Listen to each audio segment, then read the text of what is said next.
തിരുവനന്തപുരം പാറ്റൂരിൽ മദ്യപിച്ച് വാഹനമോടിച്ചയാൾ 5 പേരെ ഇടിച്ചിരിക്കുന്നു.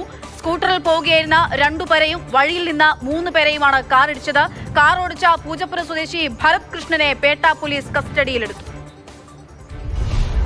പാറ്റൂർ ജംഗ്ഷനിൽ ഈ കാണുന്ന സ്ഥലത്ത് പുലർച്ചെ 2 മണിയോടുകൂടിയാണ് അപകടമുണ്ടായത്. പൂജപ്പുര സ്വദേശിയായിട്ടുള്ള ഭരത് കൃഷ്ണൻ, അദ്ദേഹം വഞ്ചൂർ കോടതിയിലെ അഭിഭാഷകൻ കൂടിയാണ്. പാറ്റൂരിൽ നിന്നും ജനറൽ ഹോസ്പിറ്റൽ ഭാഗത്തേക്ക് പോകുന്നതിനിടയിൽ ഈ കാർ നിർത്തിയിട്ടിരിക്കുകയായിരുന്നു. ഇതിന്റെ ടയർ പഞ്ചറായതിനെ തുടർന്ന് അത് മാറ്റുന്നതുമായി ബന്ധപ്പെട്ടാണ് നിർത്തിയിട്ടത്. ഒതുക്കിയിട്ടിരിക്കുകയായിരുന്നു. ഈ കാറിന്റെ പിൻഭാഗത്തേക്കാണ് വന്നിടിച്ചത്. ഈ കാറിലുണ്ടായിരുന്നത് 3 പേരാണ്. അതിൽ കാട്ടാക്കട സ്വദേശിയായിട്ടുള്ള ഗൗതം, അദ്ദേഹത്തിന് ഗുരുതരമായി പരിക്കേറ്റിട്ടുണ്ട്. മെഡിക്കൽ കോളേജിലാണ് പ്രവേശിപ്പിച്ചിരിക്കുന്നത്. നമുക്ക് ദൃശ്യങ്ങളിൽ കാണാം. വാഹനത്തിന്റെ ഒരു ഭാഗമല്ല തന്നെ ഉരഞ്ഞ ഒരു രീതിയിലാണുള്ളത്. അതോടൊപ്പം തന്നെ ഈ ടയർ കീറിയിട്ടുണ്ട്.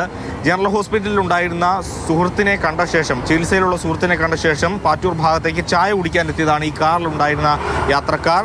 അവർ ഈ ടയർ മാറ്റുന്നതുമായി ബന്ധപ്പെട്ട് ഇവിടെ നിൽക്കുമ്പോഴാണ് ആ ഭാഗത്തു നിന്നും വന്ന കാറ് ഇവരെ 3 പേരെയും ഇടിച്ചു തെറിപ്പിച്ചത്. അതിന് പിന്നാലെ ഈ മുൻവശത്ത് വെച്ചിരുന്ന സ്കൂട്ടറിലും കാർ ഇടിച്ചിട്ടുണ്ട്. ഇതിന്റെ പിൻഭാഗത്തെ ലൈറ്റെല്ലാം ഇളകി തറയിൽ കിടക്കുകയാണ്. ഒപ്പം തന്നെ അപകടത്തിൽപ്പെട്ടവരുടെ രക്തക്കറകളൊക്കെ നമുക്ക് ഇപ്പോഴും റോഡിൽ കാണാം. അപകടത്തിൽപ്പെട്ട ആളുകളുടെ ചെരുപ്പ് ആണ് എന്നുള്ളതാണ് മനസ്സിലാക്കുന്നത്.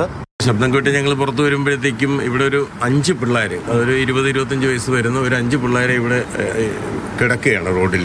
ഈ ഇടിച്ച വണ്ടി എന്ന് പറയുന്നത് ഇതിന്റെ കുറച്ച് മേളിലോട്ട് ഇട്ടിരുന്നു. അപ്പൊ അതിലൊരാള് 2 പേരുണ്ടായിരുന്നു. ഡ്രൈവർ പുറത്തിറങ്ങി. അപ്പം പോലീസുകാർ ചോദിച്ചപ്പോൾ മദ്യപിച്ചിട്ടുണ്ടെന്നാണ് അവർ പറഞ്ഞത്. മദ്യപിച്ച് വാഹനാപകടം ഉണ്ടാക്കിയതിനടക്കം കേസുകളാണ് ഇയാൾക്കെതിരെ ഇപ്പോൾ പേട്ട പോലീസ് എടുത്തിരിക്കുന്നത്. നല്ല മുരുകനൊപ്പം AK സ്റ്റെഫിൻ, മാതൃഭൂമി ന്യൂസ്, തിരുവനന്തപുരം.